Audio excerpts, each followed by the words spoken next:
নামছি সিঁড়িতে। হ্যাঁ সবার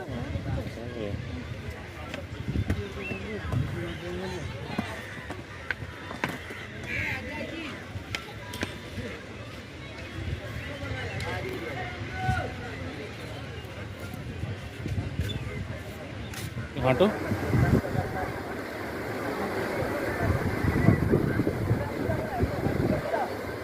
এখানে এখানে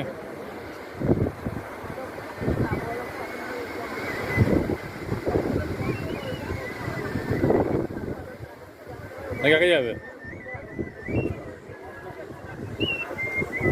এটা ছিল সেকেন্ড দিনের বিকালের সময় এটা। তো অন্ধকার হয়ে গেছিলো আর আমরা এখানে ফটো তুলছিলাম, মানে ভিডিও করছিলাম, আসছিল না খুব একটা। আর শর্টসগুলো তাই এখানেই দিয়ে দিয়েছি।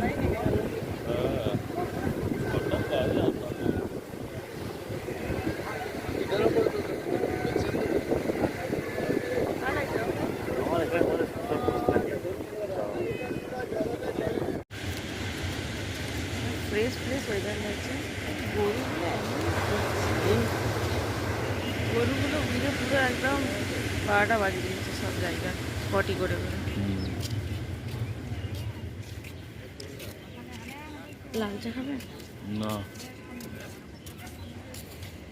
লাল চাটা দেখতে লাস্ট দিনে সকালের মতো সকাল সকাল ঘুম থেকে তুলে দিয়েছি বলে মেজাজটা একটু খারাপ ছিল না। আর এই যে আমাদের চোখ টোক কেন ফুলে গেছে বুঝতে পারছিলাম না ঘুমিয়ে। তো সকালে এসেছিলাম, জানি আর পরের দিন তো আর আসতে পারবো না, বাড়ি চলে যাবো।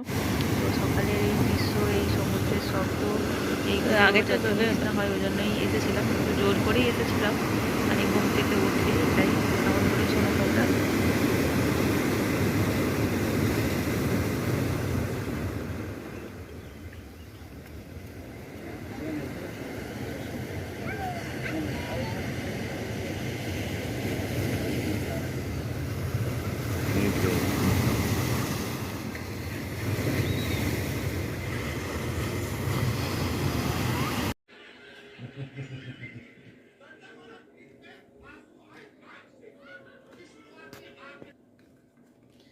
Welcome back to my channel Bengali ব্লগে সবাইকে স্বাগত। আজকে আমরা দীঘা থেকে চলে যাচ্ছি। না বিকালে যাব। সন্ধ্যে কটায় যায়? 6টা? 6টা 6:30? 6:25 ট্রেন। আমরা হোটেল থেকে 5টার সময় বেরিয়ে যাবো। তো এখন ব্যাগ ফ্যাগ এখানে সব গুছিয়ে নিয়েছি, টুকটাক জিনিসগুলো রয়েছে। এদিকেও ব্যাগ গোছানো, আলমারির মধ্যে ব্যাগ গোছানো। এখন সকালে খাওয়া দাওয়া করে চাটা খেয়ে সব রুমটাকে পুরো গুছাচ্ছিলাম, সব জিনিসপত্র গুছিয়ে নিয়েছি। টুকটাক জিনিস রয়েছে। শুয়ে শুয়ে আরাম করছেন। একটু পরে হয়তো বেরোবো। এই যে রুমটা, মানে এখানে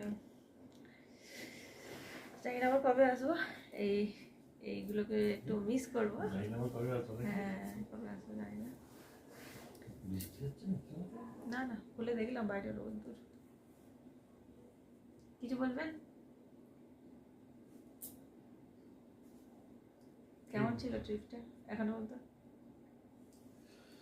মোটামুটি ভালোই ছিল। হঠাৎ করে প্ল্যান, হঠাৎ করে আসা। আজকে ট্রেনটা রাইট টাইমে পেয়ে যাই তাহলে বলবো পারফেক্ট ছিল। এখন পর্যন্ত আমাদের হোটেল করা আসাটাও খুব ভালোভাবেই হয়েছে, পছন্দসই সব কিছুই হয়েছে।